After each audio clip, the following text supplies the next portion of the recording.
banyak. Saya mau kasih Ibu, Bapak Ibu, seandainya ada yang penting sekali ingin ditanyakan atau konsultasi, saya open WA ya. Oh. Ya, boleh di 081. Dicatat dulu pelan-pelan ya, Ibu. Ya.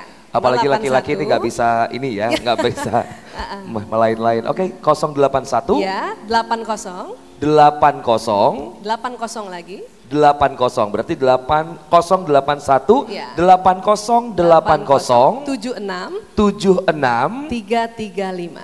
335. Ya, seperti itu. Oke. Ya, jadi kalau sangat penting sekali, silakan Bapak Ibu WA saya, sebutkan namanya, dan kalau saya belum baca berarti sedang ngajar atau praktek, insya Allah saya baca. Tetapi kalau 3 hari, 4 hari belum saya baca berarti WA-nya kedorong ke bawah. Tolong sapa lagi di atas. Karena banyak banget ya Dok ya, luar biasa. Insya Allah saya balas ya. Oke. Dan Saril, ada teman-teman IPWL dari sini? Ada? Ya, boleh maju ke depan? Oke. Ya, boleh minta tolong teman-teman. Bapak Ibu, seandainya ada keluarga Anda yang kena narkoba di Medan, ya, kami punya teman-teman yang bekerja di panti rehabilitasi narkoba. Assalamualaikum, ya Allah, pinjam mic dulu. Iya, ya boleh. Sini Saril temenin dulu, ayo. Karena kalau dulu susah, pasti dibawanya ke Jakarta. Apa kabar? Alhamdulillah, kenalkan. Namanya siapa Bang?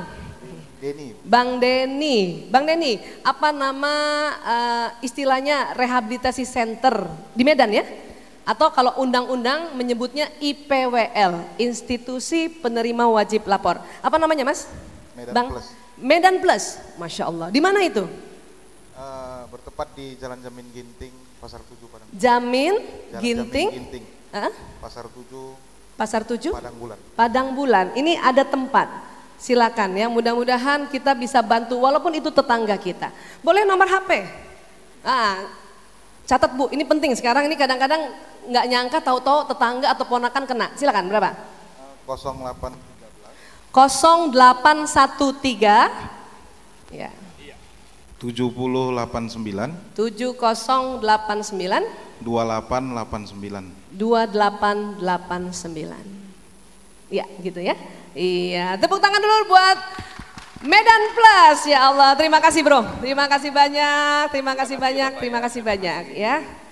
Baik, Bapak Ibu, narkoba itu kalau minggu ini pakai 50.000, minggu depan tidak mempan 50.000, naik 100.000, naik lagi 200.000, naik 3, terus-terusan begitu. Ya. Baik, Mbak Adel. Mana mic? Mbak Adel, ambil mic. Ya. Iya Bu. Kamu per hari pernah berapa? Sehari 2 juta. Sehari 2 juta. Ya. Oke. Baik, Mbak Adel, kamu pakai narkoba berapa lama? Kurang lebih 17 tahun. 17 tahun. Yang sehari 2 juta berapa tahun? Kurang lebih 10 tahun. Bapak Ibu bisa hitung nggak? Sehari 2 juta, 10 tahun dia pakai. Miliarder sebetulnya ya. Ini yang jadi masalah, jadi narkoba ini perdagangan ilegal, jadi uang kita semua diambil oleh mafia. Ya. Mbak Adel kok bisa begitu, gimana itu? Bisa banyak punya uang itu per hari 1 juta. Orang tuamu apa kerjanya? Orang tua saya dulunya tuh dua-duanya PNS Bu. Pegawai negeri sipil? Iya. Oke. Ya. Baik. Apa yang kamu lakukan kok bisa berapa tadi? 2 juta per hari? Iya. Apa yang kamu lakukan? Awal mulanya sih uang jajan saya kumpulin. Terus kadang uang sekolah yang saya pakai. Uang sekolah? Terus lama-lama saya punya survival skill. Wis. Boleh ilustrasikan survival skill. Ini yang jadi masalah kalau anak kita pakai narkoba, yang tadinya anak baik-baik, ya, dia akan menjadi anak yang seperti ini. Ya, silakan. Ya. Kalau sudah nggak ada uang, pasti dia jual barang berharganya, ya. Dia akan jual handphonenya, Bu, jam minta tolong tangan. dong Bu, saya mau jual barang murah deh Bu, 300.000 aja. Bu, tolong Bu, saya buat Harganya makan nih, miring tuh, Bu. Lapar banget Bu, orang tua saya lagi keluar kota, saya butuh uang Bu, tolong Aslinya Bu. 7 juta 300 Ayo dong, ribu loh Bu. Please Bu, saya lapar banget nih Bu, Ibu mau tolong saya nggak? Ayo dong Bu, murah Jadi Bu. kalau Masih barang mulus, Bu. dia sudah habis, maka nanti barang adiknya yang dijual, barang kakaknya, barang-barang di rumah. Bapak Ibu hati-hati, kalau kompor gas hilang itu biasanya pecandu narkoba. Kompor gas. Adik saya Pak, itu magic jar dijual bersama nasi-nasinya. Coba bayangkan, ayah saya mau makan tuh bingung, mana ini magic jar? Baik, kalau sudah tidak punya barang seperti itu, maka dia akan pakai cara seperti ini. Mohon maaf.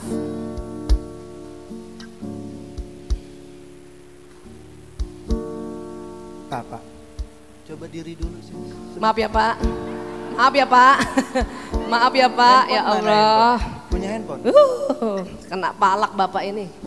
Coba itu Pak, jamnya dicopotin dulu. Kalau sudah tidak ada barang yang dijual, mereka copot dulu akan sini. memalak Bapak mau nyawa orang ke lain. Marta Pak, tawa-tawa, copot Pak. Maaf ya Pak, Sini. maaf ya Pak. Buka. Lama kali Pak, buka cepet. Ih, di handphone ada 2 nih, sini di handphone aja biar cepet deh. Situ duduk, Bapak duduk, teriak awas lo Pak. Maaf ya Pak, ya Allah. Begini pecandu narkoba nih, dia berani walaupun tidak pakai senjata. Baik, kalau tidak ada nyali biasanya cari uang dengan cara seperti ini. Assalamualaikum. Aku yang dulu bukanlah yang sekarang. Dulu begini sekarang Pak. Ngamen. Ngamen Pak. Tidak semua pengamen pecandu narkoba, tapi Bayar pecandu dong, narkoba Pak. bisa pakai cara seperti ini. Bapak enak aja Ya? senyum-senyum. Kalau pengamen biasa Bayar, kita Pak. angkat tangan dia pergi. Ini agak memaksa. Pak, ya iyalah Pak. Ya maaf aja Bapak mah. Ada juga seperti ini. Kalau Bapak Ibu pergi ke Jakarta dan kemudian naik kendaraan umum, bus, maka Anda akan melihat ada anak muda seperti ini. Disebutnya orasi. Ya, assalamualaikum warahmatullahi wabarakatuh. Waalaikumsalam. Selamat siang bapak-bapak penumpang yang saya hormati. Saya di sini bukan untuk tindak kriminal Bu ya. Ya saya di sini hanya minta uang 1.000-2.000 rupiah daripada saya mencopet, saya memalak, saya menjamret, tidak halal Ibu ya. 1.000 ikhlas dari Anda, halal buat saya. Demikian dari saya, semoga bapak-bapak ibu selamat sampai tujuan, jaga selalu barang mohon Anda, hati-hati dalam melangkah, sekali lagi wabillahi taufik wal hidayah, wassalamualaikum Ini sering warahmatullahi didengar wabarakatuh. di bus. Namanya orasi. Tidak semua yang orasi pecandu narkoba, tapi pecandu narkoba bisa pakai cara seperti ini. Daripada saya mencopet, Dia Pak, minta halal, 1.000-2.000 rupiah dari Anda. 1.000 ikhlas dari Anda lalu buat saya Pak. Daripada saya mencopet, menjamret nggak halal Pak. Yang serunya dia sangat jujur, daripada saya mencopet tidak halal. Pak, Bahkan lengkap dengan wabillahi taufik wal hidayah. 1.000 Bu. Daripada saya mencopet Bu. Ya Allah susah Ini di Pak. bus-bus sering terjadi seperti ini. Bu. Nah ibu baik nih kayaknya nih Bu. 1.000 Bu, daripada saya mencopet Bu. Kan nggak halal Bu. 1.000 aja Bu. Ya. Kalau nggak ada 2.000 nggak apa-apa Bu ya. Daripada saya mencopet Bu, nggak halal Bu. Ya Allah. Wah jangan deh! Maaf ya Bu. Maaf ya Bu. Harus samperin dulu nih ibu dicopet ya. Kayak mana Bu? Maaf ya Bu. Makanya jangan percaya walaupun dia bilang daripada mencopet, dia tetap mencopet. Maaf ya Bu. Ya, ya baik. Ada lagi cara, silakan. Di atas saja, oh di sini ya. Tidak semua tukang parkir pecandu narkoba, tapi mereka bisa pakai cara seperti ini. Sedikit, telah sedikit. Oh, ya, Bahkan mereka rebutan lahan parkir. Boy, gua dulu boy. Tar dulu Rek, ini Rek, satu Rek, bangkean dulu Rek. Malah BPN sumut nih kalau kasih 10.000 Rek. Istrinya bakal kepala BPN pusat. Rek, kemarin aku udah nyala 1 Rek. Ini aja lah Rek. Mereka walaupun sama-sama pakai, tapi mereka kalau cari uang itu mereka berebut lahan parkir. Bahkan mereka bisa bertengkar, berantem karena ini. Dan cilakanya pada saat mereka berantem, itu 2 mobil pergi nggak bayar parkir. Bodoh kali mereka nih. Baik, tepuk tangan. Iya, kembalikan barang-barang dulu semuanya. Yuk, kembalikan barang-barang semuanya dulu.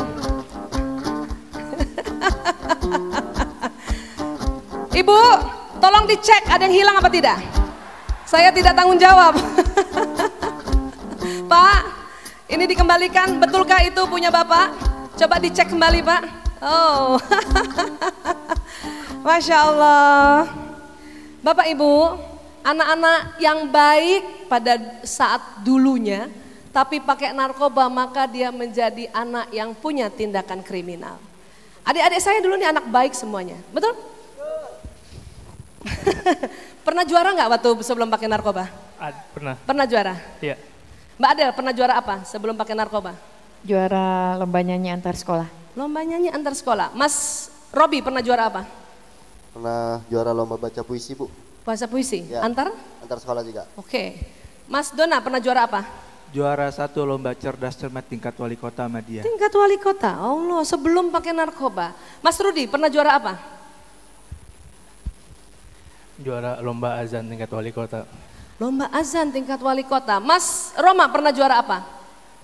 Lomba Misabaqah Tilawatil Quran tingkat kecamatan. Bayangkan, mereka anak baik, punya prestasi, karena pakai narkoba hancur semuanya.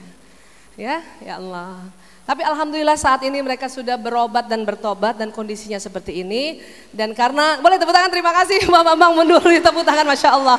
Ya, karena mereka punya talenta musik maka saya minta mereka upgrade talenta musik mereka ya. Dan, aduh, sedih ya. Bapak Ibu, walaupun Bapak Ibu melihat mereka nampaknya sehat walafiat, tapi mereka punya komplikasi. Sesi terakhir saya memberikan ilustrasi tentang komplikasi, silakan. Slide-nya. Ya, komplikasi pada pecandu narkoba seringnya merusak paru-paru karena mereka selalu hisap. Kena TBC kah, bronkitis kah, atau asma didapat besar. Lambungnya juga rusak, lever pasti rusak. Kalau nggak kena hepatitis B, hepatitis C. Ya, baik. Next slide. Ya. Ada juga komplikasi mental yang disebut apati. Kami juga punya pasien-pasien di rehabilitasi seperti ini. Cuman bisa makan, minum, tidur, tidak bisa lagi tertawa. Mbak Adel masih mending bisa cerita, maka saya bawa. Ini, ada yang seperti ini. Ada lagi komplikasi yang lebih rumit, komplikasi mentalnya. Ya.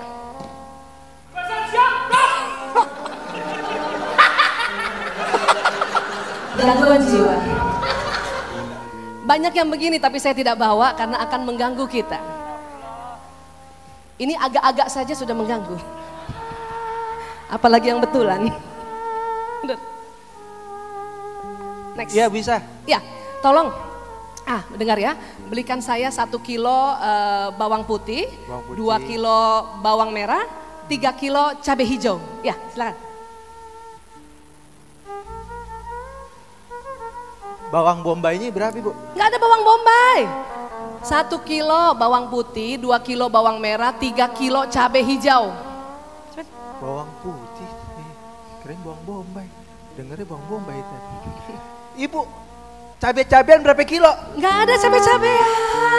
Kalau cabai-cabean itu gonceng motor bertiga, 3 kilo cabai hijau. Waduh. Bapak Ibu pecandu narkoba itu pelupa. Makanya pada saat masuk rehabilitasi, 3 bulan pertama itu ada namanya walking paper. Jadi dia harus bawa kertas, bawa alat tulis. Setiap ada perintah sederhana dari pimpinannya atau dari binaannya, kakak kelasnya gitu, dia akan catat. Begitu. Lupa ya? Lupa. Iya. ada anak binaan kami, dia saya suruh bawa mobil. Dia di depan, saya di belakang. Pada suatu ketika ada lampu merah, dia tanya sama saya, "Ibu, kita lampu merah lurus ya?" Saya dari belakang bilang, "Iya lurus." "Lurus, Bu?" "Iya lurus." "Jadi lampu merah lurus?" "Iya lurus." Setelah lampu merah, dia belok kanan. Itu sering terjadi. Ya, kadang-kadang saya pusing tapi apa boleh buat. Ya Allah. Next.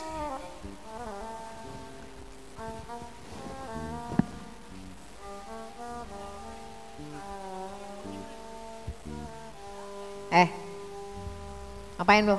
Mau nyolong lu ya? Enggak, gua nggak percaya sama lu. Lu lihat-lihat barang, pasti ada yang hilang. Enggak, gua nggak percaya sama lu. Sampai sekarang gua nggak percaya sama lu. Udah jauh-jauh sana. Gua panggilin polisi lu, cabut gak? Enggak, cabut gak lu? Oh, biarin. Tidak dipercaya oleh keluarga walaupun sudah keluar dari panti rehab karena mereka pernah mencolong barang, mencuri barang dan sebagainya. Yang bahaya adalah pada saat seperti ini, ya, dia kembali ke teman lamanya.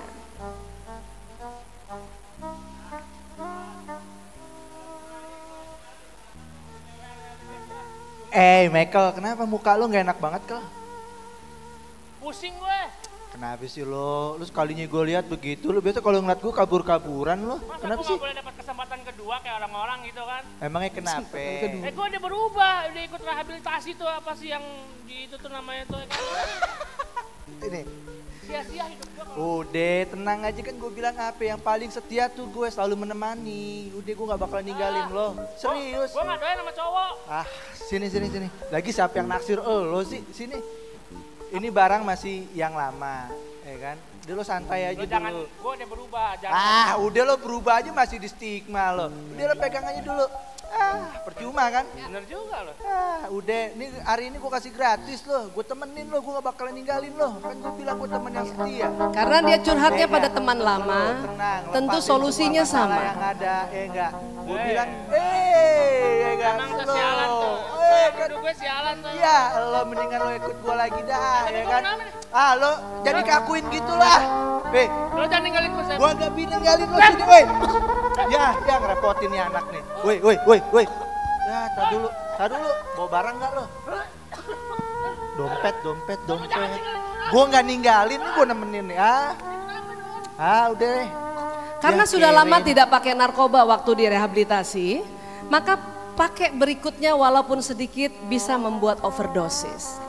Yang bahaya adalah teman yang memberikan bukannya menolong, malah dia mencuri semua barang-barang berharga orang ini.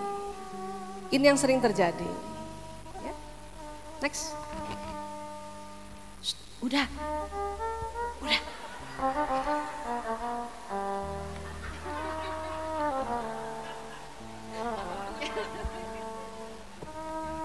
Ayo. Dok, Ya, maaf dok. kenapa? Saya mau tanya dok, masalah hasil tes yang kemarin dok. Oh, tes HIV. Iya dok. Dengar ya, tes HIV itu harus 3 kali dan setiap bulan. Tes pertama kamu reaktif atau orang awam bilangnya positif. Tes kedua positif, tes ketiga positif. Jadi 3 kali kamu tes positif, tegak diagnosis kamu terinfeksi virus HIV.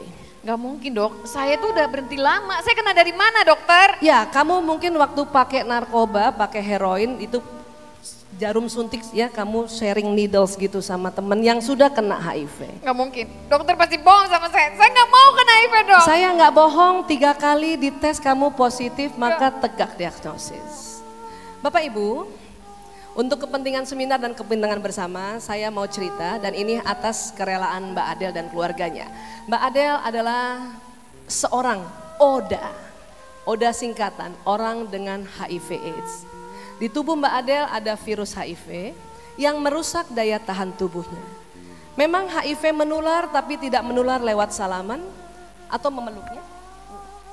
Atau minum 1 gelas bersama atau toilet umum bersama dipakai, tidak menular. Menular kalau Mbak Adel pakai suntikan, kemudian saya langsung juga pakai suntikan itu. Kenapa? Virus itu ada di darah. Menular juga kalau, maaf Mbak Adel, hubungan intim suami istri akan menular ke pasangannya. Dan menular juga kalau Mbak Adel hamil dan kemudian lahir anaknya lewat jalan persalinan normal. Dan terkadang saya sering khawatir pada teman-teman bidan kalau membantu seorang wanita hamil dan dia tidak cerita bahwa dia HIV, maka kasihan teman-teman bidan akan bisa terinfeksi. Makanya orang perempuan HIV yang dinyatakan positif diminta untuk melahirkan secara operasi sesar agar dokter-dokter sudah siap. Baju berlapis-lapis, handscoon berlapis, ya, sarung tangan, pakai kacamata yang selebar ini sehingga waktu menolongnya tidak terciprat darah. Mbak Adel punya anak? Punya. Baik, Bapak Ibu, apa yang ditakutkan oleh Mbak Adel? Takut pada satu saat masuk AIDS. Ya. Apa sih yang terjadi pada orang virus HIV? Saya kalau jalan sama Mbak Adel, kemudian ada orang sakit mata, maka Mbak Adel yang duluan tertular. Karena daya tahan tubuhnya menurun. Kalau saya jalan sama Mbak Adel, kemudian ada orang cacar air, maka dia duluan terkena dibanding saya. Itu sebetulnya virus HIV. Lama-lama ya daya tahan tubuhnya hilang. Dan akhirnya mereka terkapar seperti ini. Maaf ya Mbak Adel ya.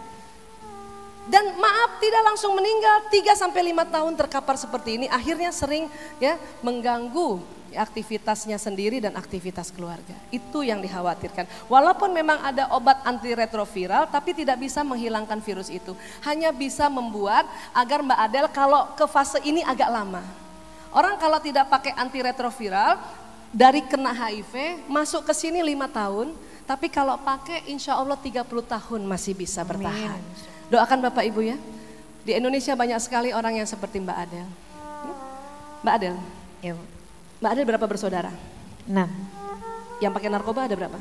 5. Mbak Adel 6 bersaudara, 5 yang pakai.